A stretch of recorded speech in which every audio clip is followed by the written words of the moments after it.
Hello and welcome to Innovation Culture Coding Live, where we deconstruct a fiction case live in an environment where I show innovation coaches and consultants to do that. My name is Heitland and I'm the host. And before we go into it, let's have a little shout out to one of our sponsors. It's the College of Extraordinary Experiences, which have um, it's an amazing college where you learn on how you design experiences, and they do one event per year. It's only one event, and that's always around September, October. And there are a couple of places still left for the 2022 version. So if you're interested, go to the website heitlandinnovation.com. Let me just put, if I find it, the banner up here, and go to heitlandinnovation.com, and there is the area of this show, which is innovation culture coding. You will find the sponsors as well and can find the way to that. Let me change it to this one. So today we're looking into future proofing, how embracing change can help innovation and personal development. And let me bring on my guest of today. Hello, Gwen. Great Hello. to have you in the show. How are you Thanks doing? for having me. I'm good, thank you. Looking forward to do the deconstruction today with you. Of course. So, before we go into the case, tell us a little bit about yourself. Who are you? What are you doing? Who am I? So I'm Gwen. I'm French. I live in the UK. A long time ago, I trained as a chemist. I'm an engineer. I started working in what you would call consumer technical insights in an FMCG company. I did about 12 years of that. And after that, I decided to do that on my own as a freelance consultant. And so I'm still doing that today. And 4 years ago, I trained as an executive coach. So I've added um, coaching to my tools. Great. So, and we have discussed a little bit for everyone who is watching it live. We always discuss before we go live what is the case we're deconstructing, and we have decided to go for a small, medium-sized company today, which is looking to double down on sustainability. And we all know how important sustainability is and got even more over the last couple of years. So this company wants to double down on sustainability, and they built a new innovation team that's supporting this movement and really looking into how they can make this happen. So that means this company has built this newly established innovation team, and now they're looking for guidance for someone who can help them to, one thing is how to get started, how you structure it, how you get organized in the team, but as well on how you solve the bigger challenge on the sustainability topics. And of course, being aware of that there's quite high pressure on that team because it's one of the big company directions. So that's the case. Gwen, how do we I'm get re started? How do we get started? Well, uh,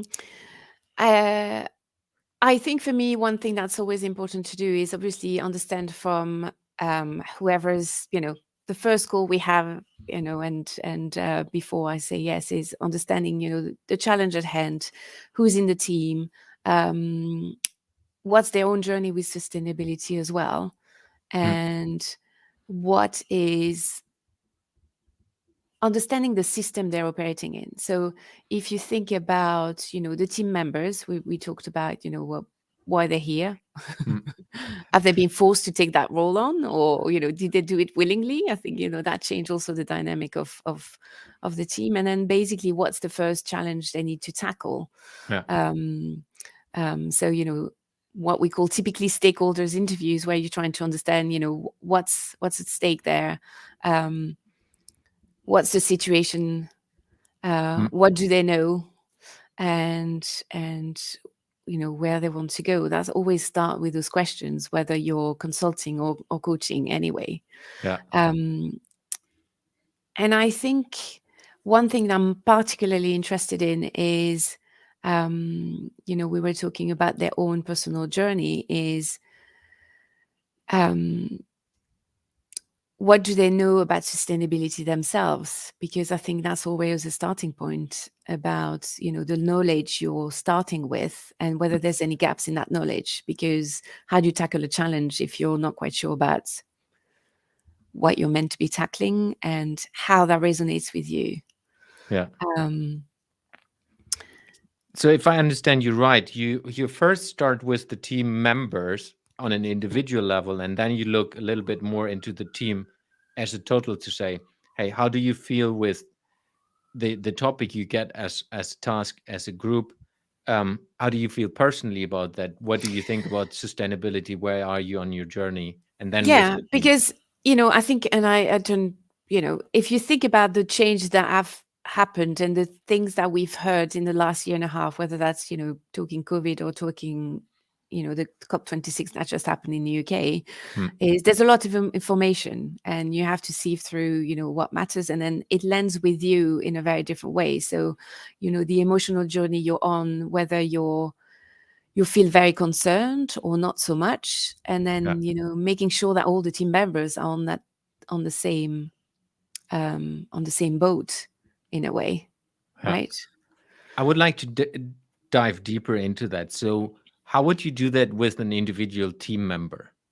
So you're starting, you're getting introduced. Hey, this is Gwen. She's supporting you guys. How would you do that in more details with a person? um I think there's something around understanding what they're first facing personally. So, what kind of emotion that subject and the challenge they have from, the work perspective actually stirs within them. Do they feel concerned? Do they feel hope? Hmm. Or is it a mixture of everything? And or do they feel grief? Because I think, that's something that we've heard a lot within the younger people actually, you know, being present for Fridays for the Future, for example, Yeah, about that anxiety that's going on, because I think um, that will impact how they show up within the team and the teamwork they will do together. yeah, But also, I think for me, there's that part, but then also, do they understand what the team as a whole needs to deliver? yeah. And that's how are you going to do that? Do you just throw them into a workshop, or do you have a conversation with them? So what are the different things? How do you do that? I'm going to be very cheeky. It depends on the on the budget and the time that I'm invited to help them on this one. I think it'd be. Um, I think it's the mixture of both. Like anything. If you do a workshop, you have to do some preparation for it. So, Yeah. what are the kind of exercise you can have them do about, the simple questions you could ask them is like, how does that land for you? Um, what are your hopes, what are your worries, and actually then having a session together sharing this, because I think it's good for the team leader as well as the team members to hear and to see whether they have common fears, common hopes, and how that actually cement the team working together. I think that also, I'm assuming, and that's how I would want to work, is the fact that the team is actually pretty open to sharing those, because I think for me it kind of gears how honest you are in terms of what you have to deliver, how honest you are in terms of the challenge you can have personally as well as a team facing this together. Yeah. And I think there's part of that is just, or not just, basic team development. I mean, if they haven't Yeah, been working together, it's kind of they need to get used to each other, yeah, and that is part of building trust with each other. yeah. And that's in team coaching you call that the psychological safety. So, are Yeah. you free to share the things? Are you feeling like you're free to share the things? And do you feel like you will be judged when you're doing it or not, which Mm. actually impacts how freely you can do it. um,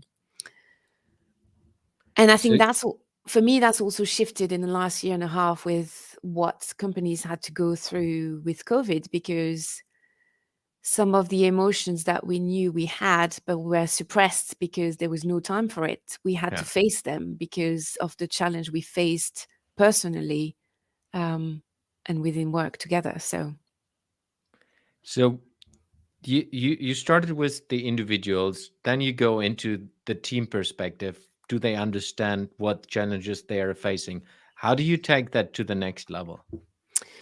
So I think, we were talking about, it's like, the company wants to double down on sustainability. So I'm assuming that they have an objective that they will share with me at some point, whether Yeah. that's, a new product development, a product pipeline, or just a way of thinking, you know, s- sustainable innovation in that way. So I think for me, then um, it's making sure you're exploring what's going on for that Mm, challenge. So what is the challenge they're actually facing. So really framing up um, the the problem, mm, the extent of the problem, who it affects, or what's the solution they're seeking to achieve for their end clients. um, and then really having the team um, write that down in a way that's the working challenge they're all going to work against. yeah. So I think making sure that it's very clear for everybody. And at that point, you probably have, kind of stakeholders' involvement, or stakeholders of their wishes, which Yeah. actually um, um, make the challenge real or big, or, as like the size of the challenge and the deliverables. And then I think as part of that, the second step within this is, once you frame the problem and the challenge, is um, what are they hoping for? What's Mm, the outcome they're hoping for? What would they like to happen as a team in terms of deliverables um, at the end? yeah. Whether that's for them, for the stakeholders, and for the end consumer. So kind of really labeling that, so that we're clear for them what they're aiming for. Yeah. How do you work with the leadership? So I understand the team part. Do you then bring the leadership as part of the stakeholders on board as well, like the management this team is reporting to, as an example? Yes, I think it's important to have reviews with those guys. So if it's a small company, they probably might be involved in that workshop as well, so that we Yeah. define that together, because I think at least everybody's on the same page. And I think it's always nice to hear from key stakeholders what their expectations are. Hmm. So So yeah, go ahead. no, you go. So so you go from the personal to the team, and then you involve the stakeholders in defining the problem and the challenge, and then look into what are they after from a Mm, solution perspective. mm. How do you take it from there to say, okay, now we have explored this, like you said, to how do we get towards making this happen?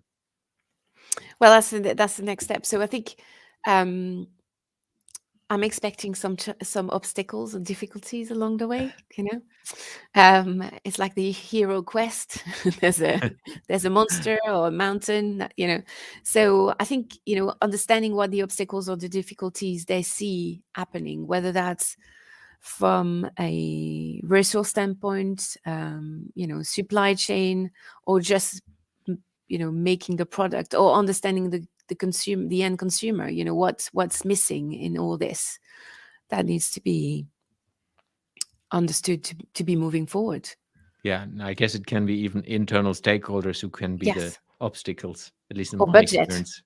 Yeah, yeah, um and then as part of this is what helps. So is there current knowledge? Do they know? Because I guess if it's an innovation team, have they involved the supply chain people or the salespeople, if they know there's going to be obstacles around that? Because how do you tap into these resources to understand mm, what could be the next step, um, or their own individual resources, because some of them have got experience on other departments in that company, or based on what they've worked on before, or who they know. yeah. I agree. It sounds so silly, but it's when I have been working in house. Sometimes it's more important whom you know Yeah, than other things, because you can just talk to a person who is talking to another person and things get done or get yeah. supported. Yeah, and I think sometimes we forget that, as companies have been through different kind of challenges, but there's things to learn from that challenge because some of the obstacles were the same. So how did someone else tackle it? And Yeah. I think it's very much true as a team or business level as it is on a personal level as well. Mm. But sometimes, and I think that's what it's very important to stop and think that through at every step, because you forget that answers could be lying very close to you, that could help you, go over some of these obstacles. So you know what, and then Yeah. the other thing as well is, so we've looked at internal resources, but what external resources do they need? um, because out there are some brilliant knowledge on, you know um, circular development and Mm. what you do around this, and people externally may have more knowledge. So I think it's a 360 degrees of what do you know personally, what do you know internally, what challenge have you faced that were similar, and then who else is the beacon of knowledge in that area that you could tap into. Yeah. So when you do that, I guess it's not, yeah, let's discuss it and then we're done. It's also kind of a process and step by step. How would you curate that they go into that? I think, well, some people work with 60-day plans, 90-day plans. So I think, there's around that's true. Depending on which company you come from, or 30-day plans, or 2 week, or Yeah. so. It's how do you decide how often review the progress? And I think, this is also the next step in terms of, once you've evaluated what, the obstacle, the resources you have, is okay, if we were to do X, that would be you know the first thing that would really help moving the project forward. So, what's are the kind of achievable steps in the next 7 to 14 days that, team members could do? And then, is it so, if it's 7 days, how do we reconvene in 7 days to see how the project change? Or I think you have to define the milestones that are really important, because there's always this, if it's a very early on project, there's like a 3 months window, and so every month you review what you've been up to, but then maybe there's a milestone every 2 weeks to make sure that you're on track. Yeah. And then halfway through, whether you'll be on track for 3 months or if you need more, or defining, the gateways to move to the next step as well, I think is really important. So some companies already have that available if they've gone through that process multiple times, and some companies are working through it in terms of what makes sense depending on what the project is. So, that's something I'm happily involved in, to discuss, okay, what's the next milestone Yeah. that makes sense? And how does that fit with the stakeholder reviews as well? Yeah. Super important. And I think it's also one thing I have learned in the past is also you need to show the progress to a Yes. steering committee or a board or whatever it is Yeah. on a constant base, not just working underground, even that it is maybe a hidden innovation thing or whatever. Very Yeah. important. And I think, and it's all something you've been through, if you've worked in corporate or if you work with separate clients, like how to manage expectations Yeah. of, the milestone you're meant to be reaching, and what's the process to get there. So I think it's coming back to the honesty and the openness in terms of sharing issues, or sharing successes, and moving from one milestone to the next. But make How do you, sure you have these discussions early rather than later. yeah, super important. How do you work with, so there's one thing, establishing a new team inside an existing corporate culture, um, with, I mean, this organization, at least if they're setting up towards sustainability, it hasn't been done like this before. Hmm. So how do you work with, hey, you need to get towards this direction because it's the pressure you guys have, but the company culture is not aligned with that yet.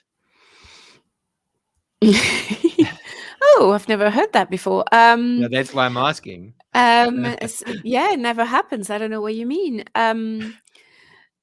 I think that's an interesting one because I think there's, it's like, is it a top down? Is it a bottom up kind of thing? Um, what has what's the message that the top is sending, and how is it lived through the company? So I think up to, I'd say probably a couple of years in certain bigger companies, sustainability was a token and a box that you have to have ticked. Yeah, I think now is you just can't survive if it's that way. Um, or if you're surviving and it's still that way, I think you need to ask yourself a question, because when it comes to future proofing, I don't think you're in the right place. That's my personal view, but um, you need to catch that train. So I think it's, you have to go beyond sustainability being a token of something that, yeah, let's tick that box because it's nice on our results. I think that's something that you have to embody and become purposeful about. So I think there's an exercise from the top, and then it's also understanding, that's the thing we were talking about at the beginning, is where is each of your individual employee on that journey, yeah, to understand. Because if it's like pushing anything down. It's if you haven't brought your employees with it, or understand why it's meaningful and why you can't escape it, then there's it's not going to thrive.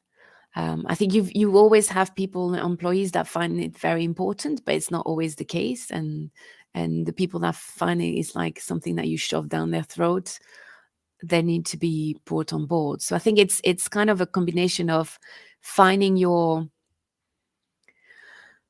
supporters for it throughout the company, and using those people to be educators around everywhere, as well as making it a purpose rather than just a token. yeah. And I think that's, like you mentioned already, inside the explore phase, the stakeholder involvement most probably is not just in the beginning, it's throughout, in between, Yeah, it the whole is. time. Yeah. And I think changing organization culture is longer, but it's if it's what you've decided to do, then you how do you portray it, how do you behave it, Yeah, talking about it, and how you talk about it, and why does it matter? I think it's the emotional connection as well. The same way as um, when I was starting working on brands at the end of in the early 2000s. It was very functional. It's like people need to buy you, and then there's all these linked with the emotional connection you have with your brand. It's like but the emotion that something evokes in you, and how you deal with that emotion is everything. So whether mm, that's why you're committed to working for a certain company, or why you decide to buy a brand because of that connection and of the things they do or they don't do. So yeah, and I think it's as well connects to if people want to work in that organization, not just mm, customers or consumers buying something from that yeah, organization. It's getting more and more important, I believe, at least in the yeah, no, future. I completely agree. Huh. So we started personal with the team, went into individuals, the team itself, brought inside the explorer part, brought the stakeholders on board, and then looked into what are the different challenges, obstacles, resources, and so on. And then really went into, okay, looking into priorities and focus and what are the milestones to get moving. What are the next steps for the team? How would you guide them? Well,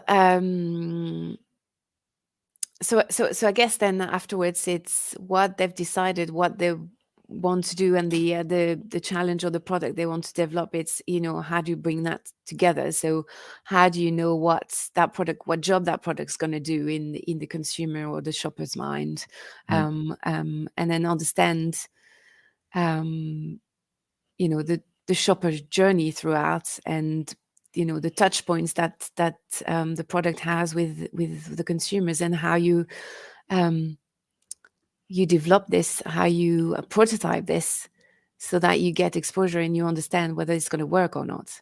You Yeah. know, the same way as we were talking about, the challenges and how you scope out the team, whether that work, what's the, what's how do you show that works? Is like proper prototyping early so that you learn whether is this has legs or not in a way, and then how do you shift and you integrate your learning into the next version before you talk about your launch.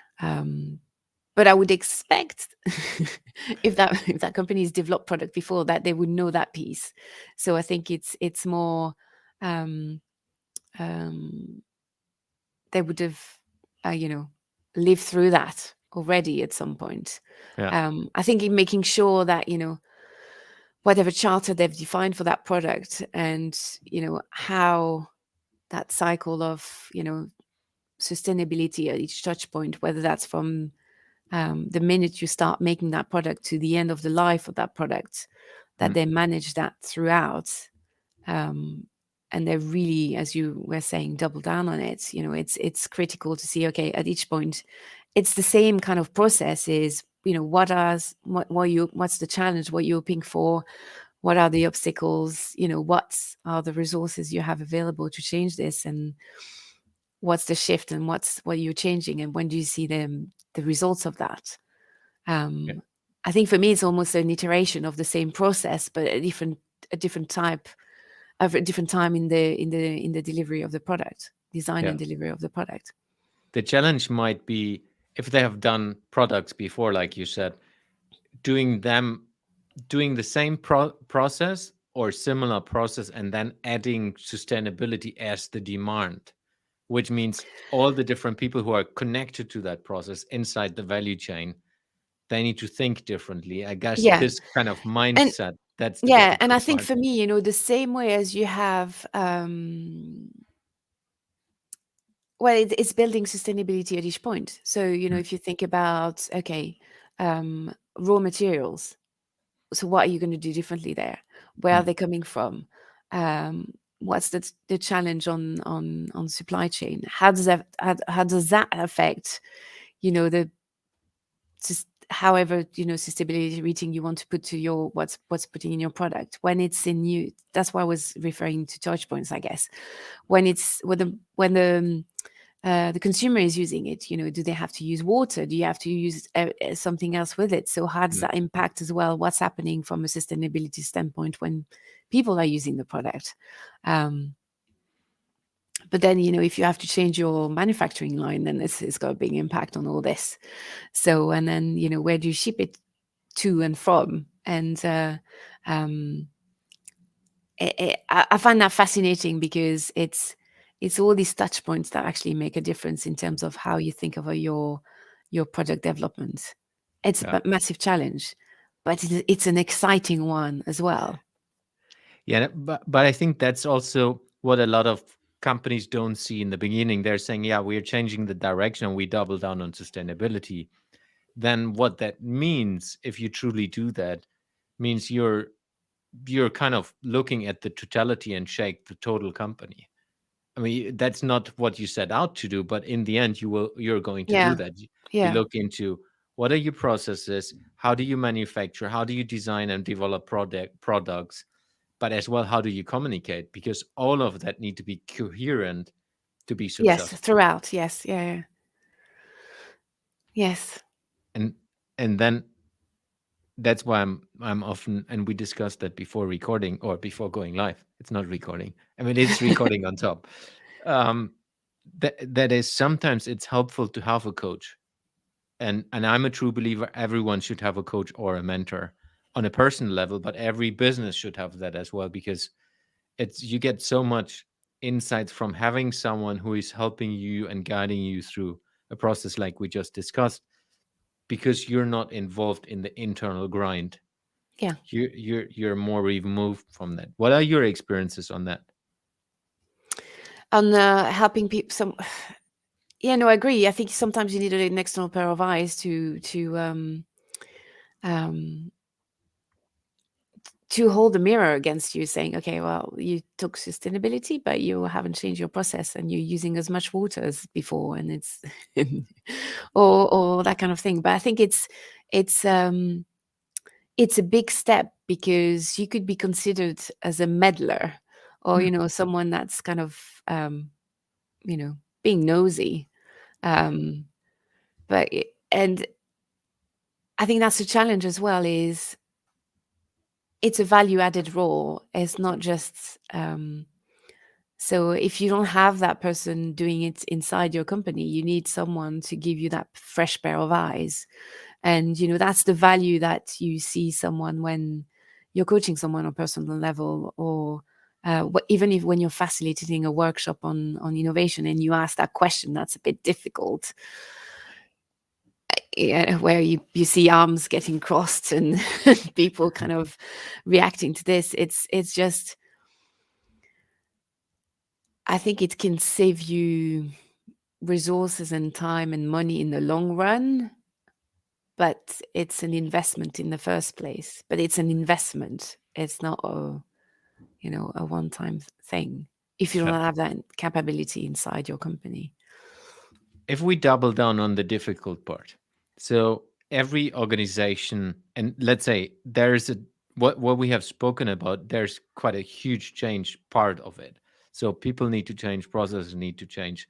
There will be this team, if we take the team, they will face difficulties internally where I always call it the internal immune system is working against you because they don't want to have this change. How do you prepare this team to understand and as well deal with it? Hmm.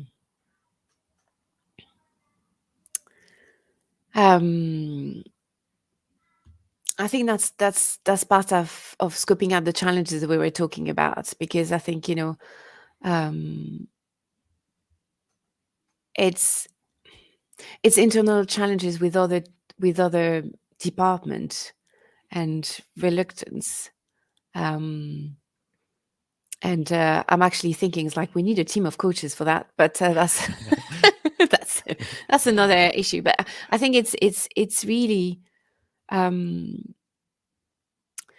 I, I think it's a tricky one because as we were talking about, you were mentioning the fact about it's all these different departments that actually need to face their own challenges as well, and that needs to come to the surface because I think um, as you were saying earlier, is like if you keep that hidden, you can't move forward because people are just going to say no. Mm, So if you're really serious about it, we were talking about the top and the kind of bottom down. It's like what each department has a role to play in scoping out the challenges that mean for them. mm, So I would almost actually see that making sure that in that innovation team, you've got someone from each of the different, the supply, the processing, the new product development, the raw material team, all these kind of things, because the marketing, the sales, and because otherwise you need to have this conversation in the open um, with all your team members, yeah, whether they're young or old. I'm just muting because my little daughter is in front of the door and is banging the door and shouting. I don't know if you can hear that. Yes, That's how it is in live COVID streams. yes. So what else did we forget Hmm. on the process level? So you have taken them from personal level team looking to explore what the challenges and the problems are, then involving the stakeholders as part of that, focusing on the obstacles, understanding of where do they come from, what they Hmm. are, looking into resources, expectations, and then looking into product development cycles, job to be done journey, touch points. Yeah, I think one thing actually, which actually can put it together, is if you think about it, about what are all the systems that you're part of. So you've got your, because I think that's so the innovation team are probably the this the the flag holders for the that sustainability to double down. But then, what Yeah. system are they part of? So if they're coming from the different functions, you've got all these systems, and then you've got the overall system of the company and the I don't know, the CEO, the main stakeholder for this, and then you've got that bigger system of where you play as a company. Um, so I think there's all this tension around those different systems that need to be worked on Yeah. and acknowledged. Um, so I think that's probably the way to. It's becoming very complex, but I think that's the word we live But in, right? that's Yeah, exactly, and I think it's not just the internal systems as well, external systems. of When course, you yeah, work with your suppliers, customers, competition, even. yeah. And then the challenges of the world, because if those guys are doubling down on sustainability in the first place, planet Earth seems to be mattering for them. So that's the ultimate Yeah, system that we're all part of. yeah, So how does that, um, yeah. I love it. So one question I always ask before we go towards the end is, can you describe your dream client to us? hmm. um,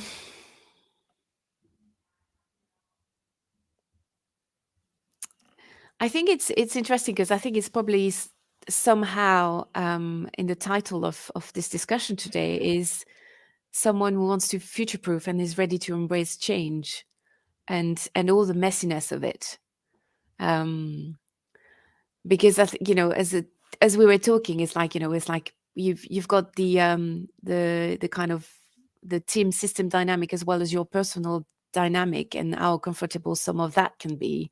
And I think we've been uncomfortable with our own stuff for the last 2 years. And so how do you make sure that you embrace that and you're ready to embrace that? Because that's the only way um, you can move forward. Yeah, So I think it's someone who's willing to bring their um, yeah, to be vulnerable and honest.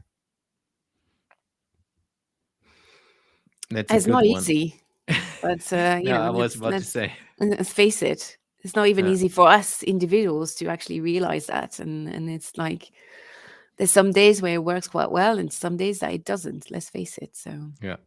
But I think coming back to what we said is, if you then have an external coach consultant who has done this before and who has done other things to support companies, it's very, very helpful because they can as well tell the stories from other people or other organizations even without taking the names, mm, because they have experienced it and they have seen, hey, it's not going to be easy. Of course, that's what everyone sees on social media or in the media in general. It looks positive, or the outcome is often positive, but it's hard work, specifically to get towards sustainability if you haven't been there yet. yeah, yeah, and it's a process. It's a Yeah, journey. yeah, So it's not going to be. It's a shift. That's why when I don't know if you're familiar with, well, obviously TED, probably the TED talks, and mm, so they launched 10th countdown last year, and it's like we have a decade to work on this.